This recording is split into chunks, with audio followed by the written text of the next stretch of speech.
Assalamualaikum warahmatullahi wabarakatuh. Nama saya Rea Silva Alifah dengan NIM 4322210161. Di sini saya akan memenuhi persyaratan tugas besar 2 perekonomian Indonesia. Sebagai ibu kota negara dan pusat ekonomi Indonesia, Jakarta memiliki peran strategis dalam mendukung pembangunan nasional. Namun, kompleksitas kota ini juga menghadirkan berbagai tantangan yang memerlukan penanganan serius. Dengan status otonomi daerah yang dimiliki, pemerintah Provinsi DKI Jakarta diberikan kewenangan untuk mengatur dan mengelola berbagai isu lokal, mulai dari kepadatan penduduk, kemacetan, banjir, hingga tata kelola lingkungan.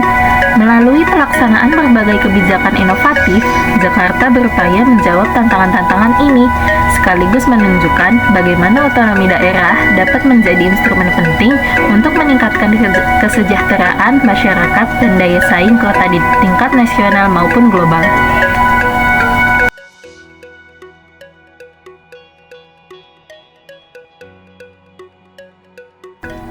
Namun, keberhasilan ini juga membutuhkan kolaborasi erat dengan pemerintah pusat dalam mengatasi permasalahan yang lebih luas dan kompleks. Adapun poin-poin yang akan saya bahas dalam video ini yaitu 1. Konsep, tujuan, dan permasalahan otonomi daerah di Jakarta. 2. Kebijakan pemerintah pusat dalam menanggulangi permasalahan otonomi daerah di Jakarta. 3. Kebijakan fiskal untuk percepatan pembangunan struktural di Indonesia. 4. Hubungan kebijakan percepatan pembangunan struktural dan peran Indonesia dalam menghadapi globalisasi. 5. Tantangan dan hambatan dalam persaingan global saat ini. Dan yang terakhir, solusi atas tantangan dan hambatan.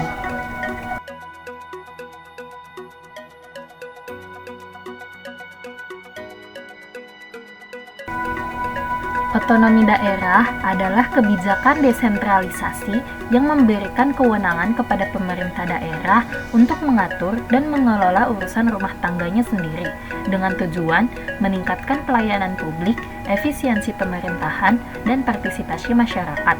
Di Jakarta, sebagai ibu kota negara, implementasi otonomi daerah menghadapi permasalahan unik. Masalah utama termasuk kesenjangan pembangunan antar wilayah, kepadatan penduduk yang tinggi, serta tantangan dalam pengelolaan transportasi dan lingkungan. Selain itu, koordinasi antara pemerintah pusat dan pemerintah daerah seringkali menjadi hambatan dalam pelaksanaan kebijakan yang efektif. Untuk mengatasi permasalahan otonomi daerah di Jakarta, pemerintah pusat telah menetapkan berbagai kebijakan. Salah satunya adalah memperkuat kerangka koordinasi antara pemerintah pusat dan daerah melalui penyelarasan program pembangunan. Pemerintah juga menginisiasi proyek infrastruktur strategis seperti MRT, LRT, dan jalan tol dalam kota, guna mengurangi kemacetan. Selain itu, kebijakan redistribusi fiskal dan dana alokasi khusus diarahkan untuk mendukung sektor-sektor prioritas seperti transportasi publik, lingkungan, dan pengelolaan sampah.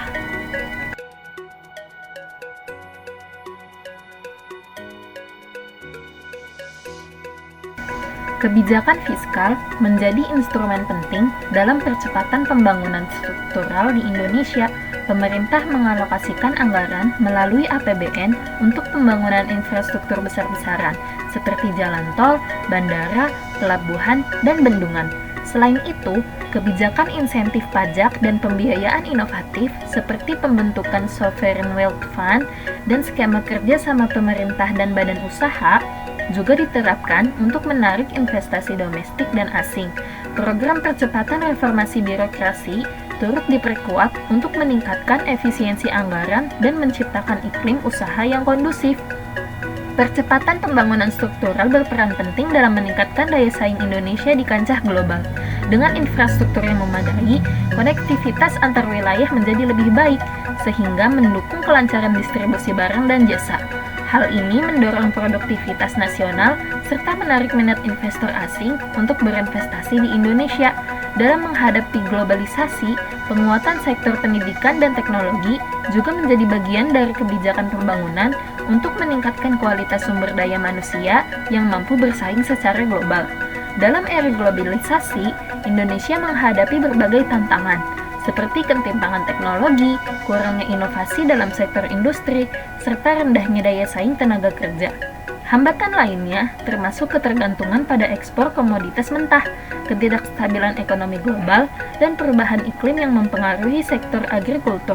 Kurangnya investasi di bidang riset dan pengembangan juga menjadi kendala dalam menciptakan produk-produk unggulan yang mampu bersaing di pasar global.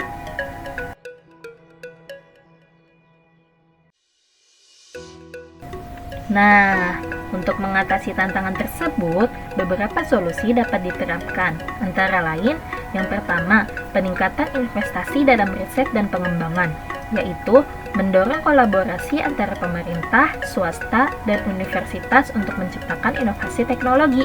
Yang kedua, pendidikan dan pelatihan vokasi, yaitu memperkuat kemampuan tenaga kerja melalui program pelatihan berbasis kebutuhan industri. Yang ketiga, diversifikasi ekonomi, yaitu mengurangi ketergantungan pada sektor komoditas dengan mengembangkan sektor manufaktur, teknologi, dan jasa. Yang keempat, penguatan UMKM, memberikan insentif dan akses pendanaan bagi usaha kecil dan menengah untuk meningkatkan kontribusi mereka terhadap perekonomian nasional.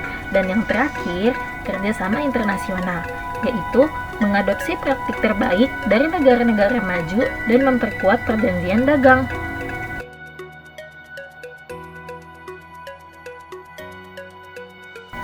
Seperti apa yang sudah saya bahas sebelumnya mengenai otonomi daerah dan kebijakan fiskal struktural di Indonesia, sekarang saatnya untuk saya bernarasi tentang poin-poin yang saya bahas sebelumnya.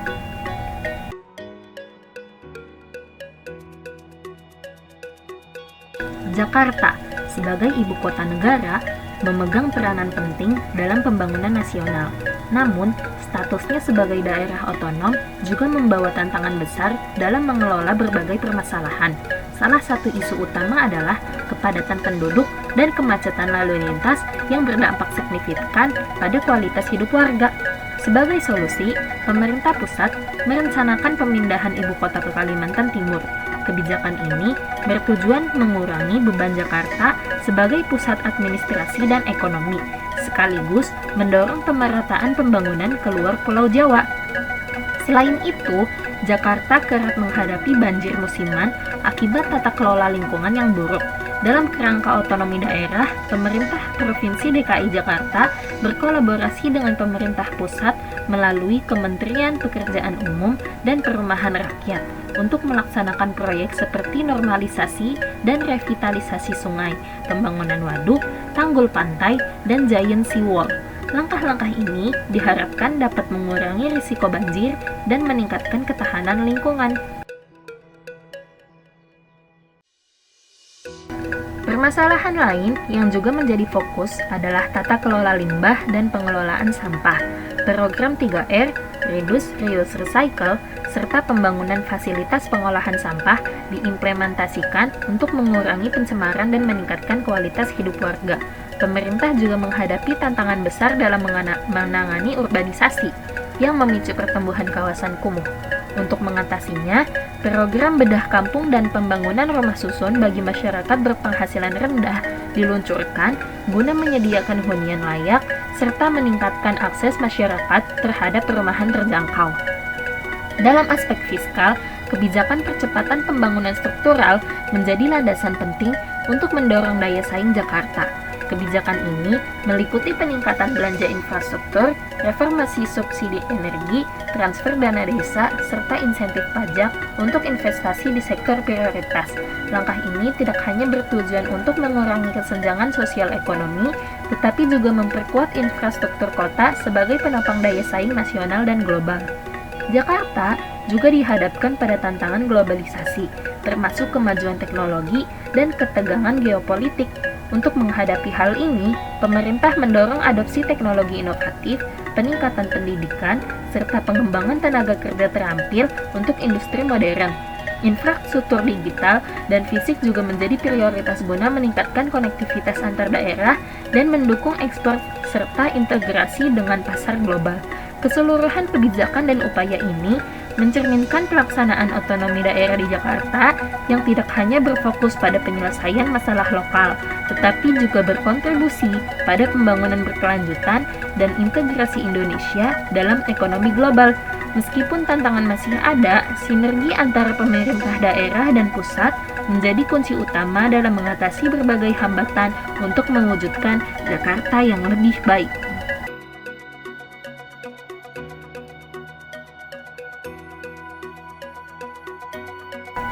Sebagai penutup, penerapan kebijakan otonomi daerah, percepatan pembangunan struktural, serta penguatan daya saing di era globalisasi menjadi tantangan sekaligus peluang besar bagi Indonesia untuk mencapai kemajuan yang berkelanjutan.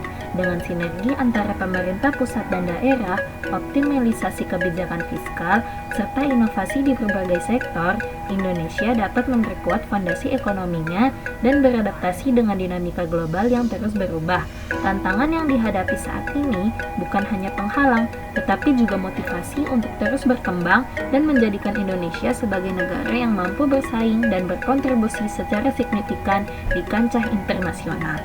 Melalui komitmen bersama dan kerja keras yang berkelanjutan, Indonesia dapat mewujudkan visinya sebagai bangsa yang mandiri, berdaya saing tinggi, dan berkeadilan sosial. Sekian dari saya. Wassalamualaikum warahmatullahi wabarakatuh.